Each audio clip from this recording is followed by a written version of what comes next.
네, 아침 뉴스룸입니다. 지난 6일 문재인 대통령이 현충일 추념사에서 약산 김원봉 선생을 언급한 것에 대해서 정치권의 논란이 아주 뜨겁습니다. 오늘은 이에 대해서 친일 반민족 행위자 재산조사위원회 조사관을 역임한 고상만 인권운동가와 이야기 나눠보겠습니다. 안녕하세요. 네, 반갑습니다. 네, 반갑습니다. 예. 말씀 일단 나누기 전에 네. 저희가 그 문재인 대통령이 현충일 추념사에서 발언한 내용 가운데 지금 좀 이슈가 되고 있는 내용부터 들어보도록 하겠습니다. 지금 바로 만나보시죠. 쪽 회장 정춘식, 재향 경우회장 강영기입니다. 이제 사회를 보수와 진보 이분법으로 나눌 수 있는 시대는 지났습니다. 우리는 누구나 보수적이기도 하고 진보적이기도 합니다. 임시정부는 중국 충칭에서 좌우 합작을 이뤘고 광복군을 창설했습니다. 약산 김원복 선생이 이끌던 조선의용대가 편입되어 마침내 민족의 독립운동 역량을 집결했습니다. 기득권이나 사익이 아니라 국가 공동체의 운명을 자신의 운명으로 여기는 마음이 바로 애국입니다. 예, 딱 한마디였지만 사회적으로는 파급력이 상당했던 것 같습니다. 예, 네. 어떻게 해석을 해야 될까요? 이게 약산 김원봉 선생을 문 대통령이 언급한 거에 대해서. 지금 말씀하신 것처럼 총 연설문 17분 분량에서 네. 딱 한 번 이름을 예. 언급했는데 그게 이제 사회적 이슈가 되고 있는 건데요.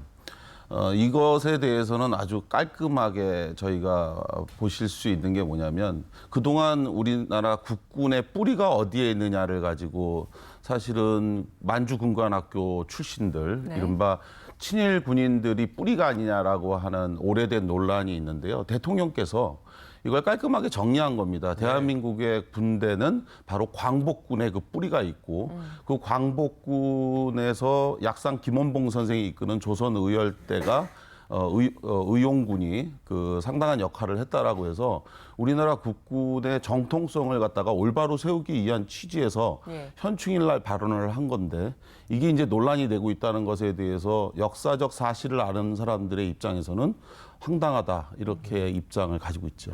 근데 자유한국당과 바른미래당 입장을 보면 좀 아주 강하게 비판을 하고 나섰습니다. 그 내용을 좀 볼까요? 나경원 자유한국당 원내대표인 경우에는 그 대통령께서 이 현충일날 이런 문제를 지적한 것에 대해서 자기라도 유감을 표명하고 싶다, 사과하고 싶다 이런 이야기를 했고요. 손학규 바른미래당 대표는 국민 통합에 오히려 저해하는 발언을 했다 이런 이제 이야기를 하셨는데 달을 가리키면 달을 봐야 하는데. 네. 손가락이 굽었네, 휘었네 하면서 논란을 야기하는 이런 것에 대해서 많은 사회적 비판이 있지 않습니까? 이 문제도 마찬가지로 방금 말씀드린 것처럼 우리나라 군의 그 국군의 정통성, 그 뿌리에 대해서 이야기한 건데 이걸 다른 문제로 정치적으로 야기하는 것 자체가 국민 통합에 오히려 적절치 않다 이렇게 이야기하고 싶습니다. 그러니까 뭐 불필요한 논쟁을 하고 있을지도 모른다라는 네. 의견이시군요. 근데 이제 2016년에 네. 그 약산 김원봉 선생의 네. 서운의 필요성에 대해서 예. 기사를 또 쓰시기도 하셨더라고요. 예, 예. 어떤 내용이었나요? 예. 혹시 우리 강아나님께서는 영화 그 암살 보셨습니까? 봤죠. 예. 천만 영화였기 봤죠. 때문에. 예. 예. 조승우 씨가 그 역할을 맡으셨죠. 네, 그렇죠. 1270만 명이 당시에 영화 암살을 보셨고 네. 2016년도에 개봉했던 영화 밀정. 네. 예. 이병헌 씨가 예. 맡았었죠. 그렇죠. 예. 그 영화에서 700만 명이 당시에 봤습니다. 예. 그러니까 영화를 보면서 많은 분들한테 처음으로 약산 김원봉이라고 하는 분이 누군지를 대중적으로 이제 알려지게 된 건데 그 김원봉 선생과 관련해서 좀 놀랍고 깜짝 당시에도 사람들이 많이 그런가 이렇게 생각했던 게 있는데 혹시 노독술이라고 하는 이름을 들어보신 적 있습니까? 친일 경찰 아닙니까? 대한민국 친일 경찰 일제 시대 때 2만 명 정도가 조선인 중에 경찰을 하고 있었는데 예. 그 중에 8명이 당시에 우리나라 지금 경찰서의 총경급, 즉 경찰서장급에 해당하는 사람 중에 한 명이 바로 그 노독술이었는데요. 네. 이 노독술은 당시에 독립운동가들을 체포해갖고 고문을 하는데 그 고문 기술의 70%를 만들어낸 예. 정말 악질적인 친일 경찰이라고 하거든요. 네. 혹시 이 사람이 그 대한민국에서 훈장을 받았다고 하면 믿어지십니까? 훈장이요? 예. 받았잖아요. 예, 친일 경찰이었던 이 악질 친일 경찰로 그래서 독립운동가 3명이나 고문 중에서 목숨을 잃게 했던 그 노독술이 훈장을 받았는데 여기서 퀴즈 하나 좀 내고 싶어요. 퀴즈요. 네. 이 노독술이 훈장을 받았다면 몇 개를 받았을까요? 대한민국에서 하나. 하나 받아도 사실 안 되는 거잖아요. 하나? 강하나님은 몇 개나 받았을까요? 저 정확히 잘 모르겠는데 뉘앙스를 들어보니까 3개 정도 네. 받았나 본데요.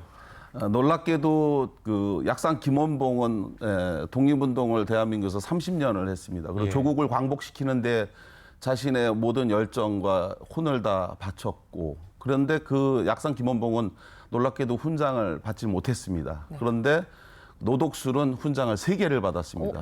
강승 아나운서가 또 맞췄네.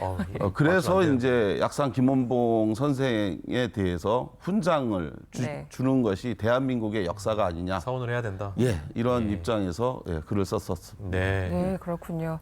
17분 연설 중에서 딱 한 번 언급되는데 이렇게 논란이 되고 있는 약산 김원봉 선생에 대해서 저희가 어떤 인물인지 영상으로 정리를 좀 해봤습니다. 만나보시죠. 일제강점기 독립운동가들의 활약상을 다룬 영화입니다. 나 밀양 사람 김원봉이요. 1919년 11월부터 김원봉이 이끈 의열단은 1920년대 항일투쟁을 이끌었습니다. 민족 탄압의 상징이었던 종로경찰서와 동양척식 주식회사에 잇따라 폭탄을 투척하면서 일제에겐 공포의 대상으로 떠올랐습니다. 김원봉은 1938년 조직적인 무장독립운동을 위해 조선의용대를 창설합니다. 조선이용대는 조선민족 해방의 선봉대로서 천백만 자기의 동포를 환기해서 조선민족 해방을 쟁취하자는 것이요. 이후 1942년 대한민국 임시정부에 합류한 뒤 광복군 부사령관과 군무부장에 잇따라 임명됐습니다. 하지만 남북협상에 참석하기 위해 1948년 평양을 방문한 뒤 남한으로 돌아오지 않았습니다.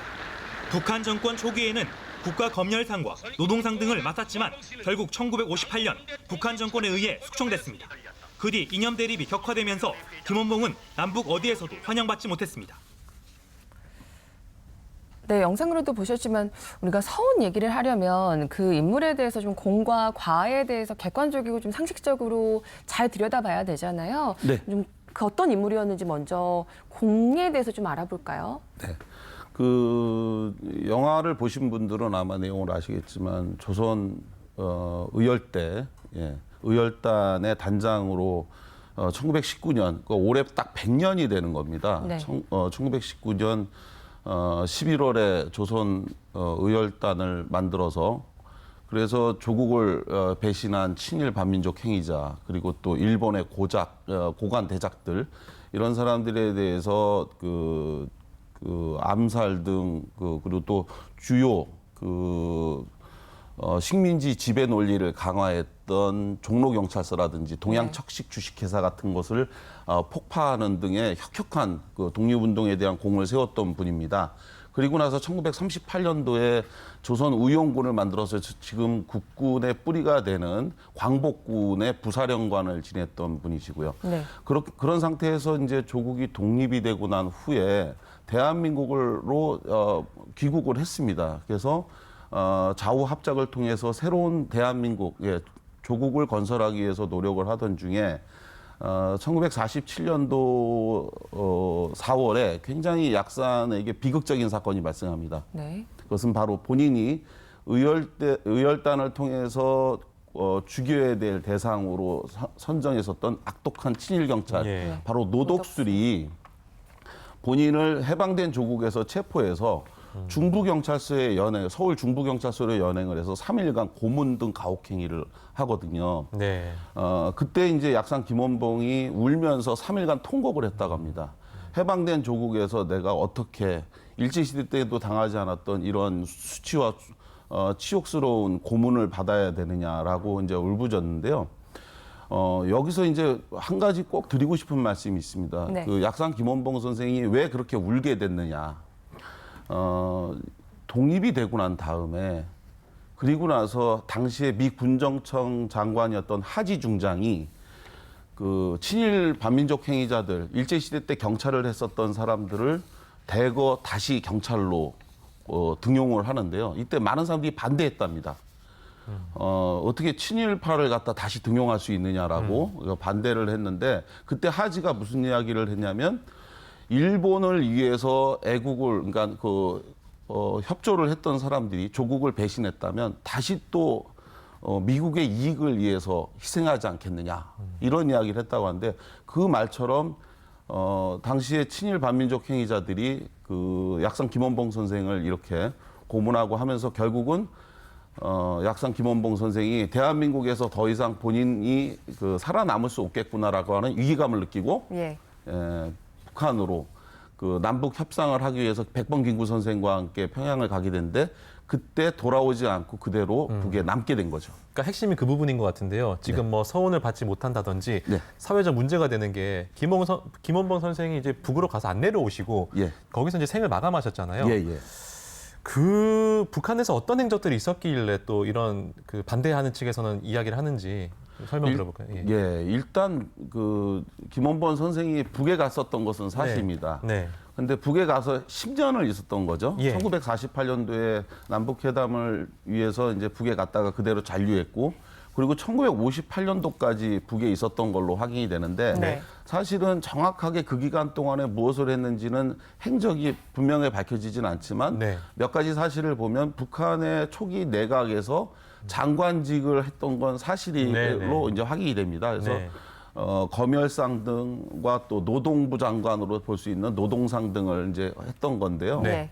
근데 이 과정에서 그 약산 김원봉 선생이 1958년도에 그 숙청이 되는 과정에 대해서는 네. 많은 분들이 주목을 하지 못하고 있어요. 네네.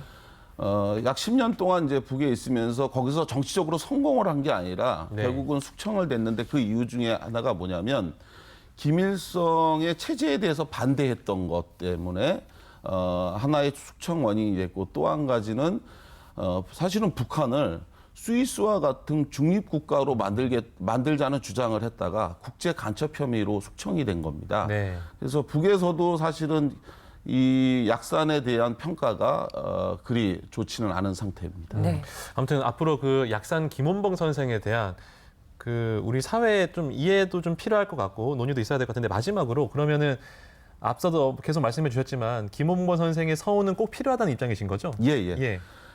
저는 안타까운 게 이겁니다. 약산이 독립운동을 할 때 우리 이걸 비판하는 분들의 아버지는 또 할아버지는 그 당시에 무엇을 했는지 네. 그리고 약산이 친일파들에게 그렇게 고문당하고 할 때 네. 우리는 약산을 어떻게 지켜줬는지 그런데 지금에 와서 훈장을 주는 것에 대해서 이렇게 비판하고 있는 것은 또다시 약산을 1947년도, 48년도에 우리 대한민국에서 내몰았던 그것과 무엇이 다른지에 대해서 다시 한번 생각을 했으면 좋겠습니다. 대한민국의 약산은 대한민국의 역사가 되어야 한다. 그러기 위해서는 약산을 우리가 끌어안아야 된다. 이것이 제가 갖고 있는 생각입니다. 네. 저 오늘 여러 가지 좋은 말씀 해주셨는데 여기까지 듣겠습니다. 고맙습니다. 고맙습니다. 고맙습니다.